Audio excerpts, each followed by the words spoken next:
Like a bank account number মাধ্যমে কাজ করে যারা তারা হচ্ছে কি যেমন আমরা সবাই জানি PhonePe, Google pay, Amazon pay আরও বিভিন্ন ন্যাশনাল পেমেন্ট কর্পোরেশন ইন ইন্ডিয়ার তরফ থেকে 80 ট্রিলিয়ন ট্রানজ্যাকশন হয়েছে। এবার দেখুন 80 ট্রিলিয়ন মানে কি হচ্ছে 1 ট্রিলিয়ন সমান 1 লক্ষ কোটি টাকা। কিন্তু এখন অনেক কাকু জেঠু বয়স্ক মানে জেনারেশনের যে লোকজনগুলো মনে করে যে ইউপিআই থেকে পেমেন্ট করাটা খুবই রিস্কি। অনেকের মনে কিন্তু এরকম চিন্তা ভাবনা আছে, আরে টাকা কোথায় চলে যাবে, আরে টাকা ঢুকে আবার কেটে নেবে না তো, আরে বিভিন্ন রকমের চিন্তা ভাবনা দিয়ে কিন্তু ভরা। ইউপিআইয়ের থ্রুতে পেমেন্ট করা বা পেমেন্ট অ্যাকসেপ্ট করাতে বিভিন্ন মানুষের কিন্তু বিভিন্নভাবে প্রবলেম হয়ে থাকে।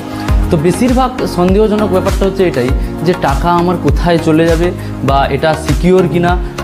দেখো এখনকার জেনারেশনে কিন্তু সবাই কম বেশি কিন্তু জানে ওটা কীভাবে কাজ করে কী হয়, কিন্তু ভয়ের কারণ হচ্ছে তাদের। কারণ আমি গতকাল একজন মানে কাকুর সঙ্গে এরকমই কথা বললাম যে ইউপিআই পেমেন্ট নিচ্ছ না, স্ক্যানার একটা লাগিয়ে রেখে দেবে, একটা বক্স লাগিয়ে রেখে দেবে।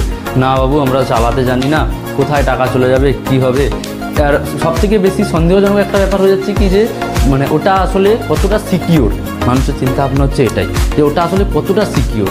দেখুন একটা কথা বলতে গেলে কি যে এখন মানে ভারতের সবথেকে লার্জেস্ট ডিজিটাল পেমেন্ট সিস্টেম হচ্ছে ইউপিআই।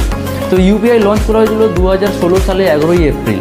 এবার সেটা এনপিসিআই তরফ থেকে মানে ন্যাশনাল পেমেন্ট কর্পোরেশন ইন ইন্ডিয়ার তরফ থেকে লঞ্চ করা হয়েছিল। তো এই মতো অবস্থায় কি আপনাদের আর কোনো রকমভাবে সন্দেহ নেই যে এটা সিকিওর কিনা? অবশ্যই ভারত সরকার যখন লঞ্চ করছে এটাকে তাহলে অবশ্যই সিকিউরিটি দিয়েই লঞ্চ করছে।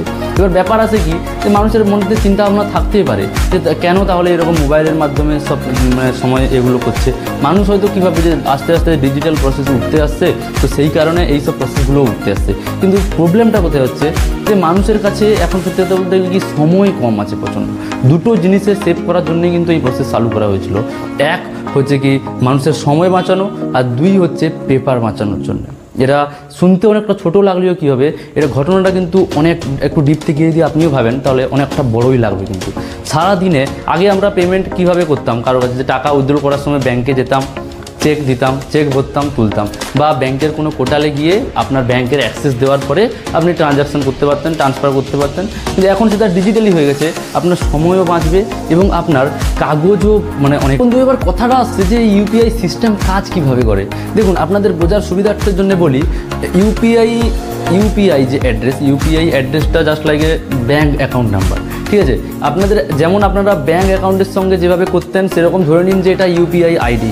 এবার এর মধ্যে থার্ড পার্টি হয়ে কাজ করে বা পেমেন্টের মাধ্যমে কাজ করে যারা তারা হচ্ছে কি যেমন আমরা সবাই জানি PhonePe, Google pay, Amazon pay আরও বিভিন্ন পেমেন্ট ব্যাঙ্ক আছে আমাদের, সেগুলো হচ্ছে মাধ্যম হয়ে কাজ করে। তাদের কিন্তু আর কোনো লেনাদেনা নেই ওর মধ্যে, তারা শুধু পেমেন্টটাকে ট্রান্সফার করে দেওয়ার জন্য কাজ করে। তার মধ্যে থেকে হচ্ছে ইউপিআই আইডি।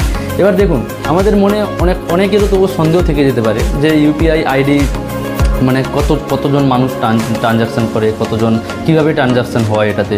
দেখুন আপনাদের জানার সুবিধার্থের জন্য আমি বলি যে ইউপিআই আইডি এখন প্রত্যেকটা মানুষের কাছে আছে। প্রত্যেকটা মানুষ এখন ইউপিআই সাথে ট্রানজ্যাকশান করে কিন্তু এগিয়ে চলছে।